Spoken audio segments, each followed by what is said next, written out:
चीन के बीजिंग शहर में एक ऐसी घटना घटने का दावा किया जाता है जिसकी वजह से आज भी देर रात लोग बसों में सफ़र करने से डरते हैं। यहाँ करीब 2 दशक से भी ज़्यादा समय से रूट नंबर 375 की भूथा बस की कहानी सुनाई जाती रही है। कहानी में कितनी सच्चाई है, इसे लेकर कुछ भी कहना सही नहीं है। हालांकि बीजिंग की तमाम वेबसाइट समेत कई अंग्रेजी वेबसाइट्स पर इसे लेकर काफ़ी कुछ बताया गया है। बात 14 नवंबर 1995 की है। नवंबर का महीना था, इसलिए ठंड भी अपने चरम पर थी। घने कोहरे के साथ सर्द हवाएं तेजी से बह रही थीं। इस दौरान चीन की रूट नंबर 375 बस अपने निर्धारित समय पर युआन मिंगहुएंस बस टर्मिनल से शियांगशान फ्रेग्रेंट हिल के लिए निकलती है। बस यात्रियों से खचाखच भरी हुई थी। हालांकि जैसे जैसे स्टेशन आते जाते यात्री भी धीरे धीरे कर बस से उतर जाते। देखते ही देखते अब बस पूरी तरह से खाली हो चुकी थी। बस में अब एक ड्राइवर और एक महिला कंडक्टर ही बचे था। फ्रेग्रेंट हिल का सफ़र अभी लंबा था क्योंकि अभी और 7 स्टॉप बचे थे। लगभग आधी रात का समय हो चुका था, चारों ओर सन्नाटा पसरा था। जिस रास्ते से यह बस जा रही थी वह गांव और घने जंगलों के बीच से होकर गुजरता था। 1-2 स्टेशन गुजरने के बाद बस नंबर 375 समर पैलेस के बस स्टॉप पर रुकती है। यहाँ से एक वृद्ध महिला, एक 19 साल का लड़का और एक कपल बस में चढ़ जाते हैं। यंग कपल ड्राइवर के पीछे वाली सीट पर तो लड़का बस के गेट की साइड वाली सीट पर जाकर बैठ जाता है। वहीं वृद्ध महिला लड़के के ठीक पीछे बैठी होती है। अब बस में कुल 6 लोग थे, 4 यात्री और 2 बस कर्मचारी। बस दोबारा अपनी मंजिल की ओर चल पड़ती है। अंदर का माहौल एकदम शांत था। इन 6 लोगों के अलावा दूर दूर तक कोई इंसान नजर नहीं आ रहा था।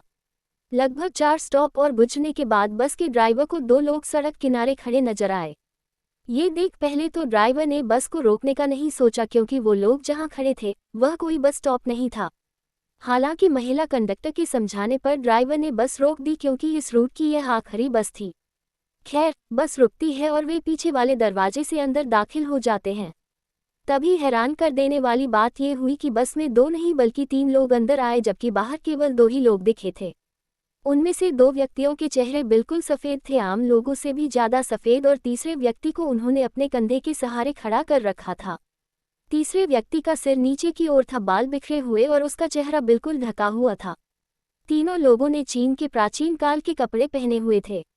ये तीनों पैसेंजर बस की सबसे पीछे वाली सीट पर जाकर बैठ गए। बस में अशांति न फैले इसके लिए महिला कंडक्टर ने लोगों को समझाया कि हो सकता है ये लोग किसी नाटक कंपनी में काम करते हों और देर रात होने की वजह से या घर जाने की जल्दी में वे अपने कपड़े उतारना भूल गए हों। बस नंबर 375 यहाँ से आगे की ओर बढ़ी। वृद्ध महिला बार बार पीछे की तरफ मुड़ मुड़ कर देख रही थी। अगला स्टॉप आता है तो यंग कपल वहाँ उतर जाता है। अब बस में कुल 7 लोग थे।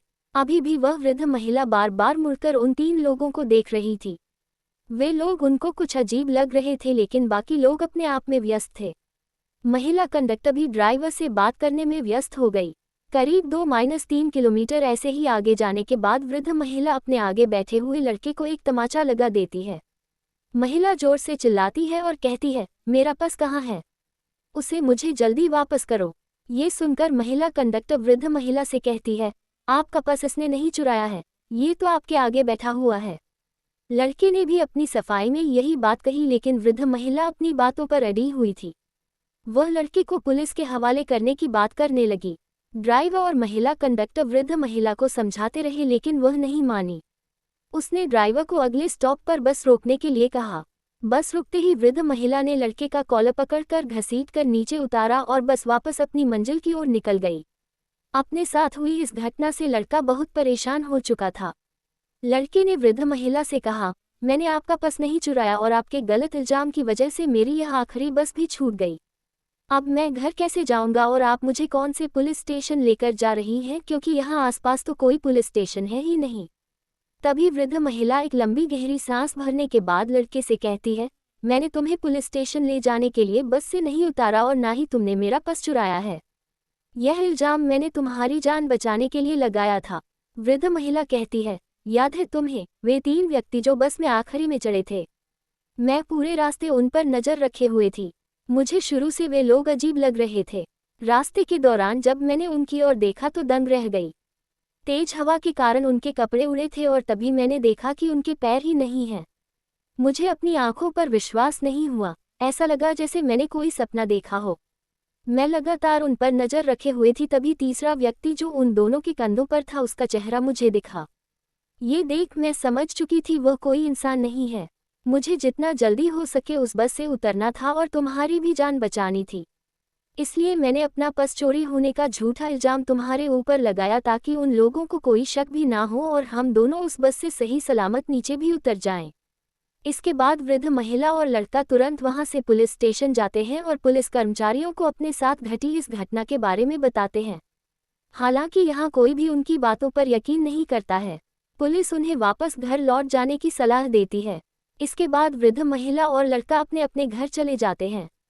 अगले दिन 15 नवंबर की सुबह पुलिस को सूचना मिलती है कि yuan Ming Hund's bus terminal से फ्रेग्रेंट हिल तक जाने वाली रूट बस नंबर 375 गायब है।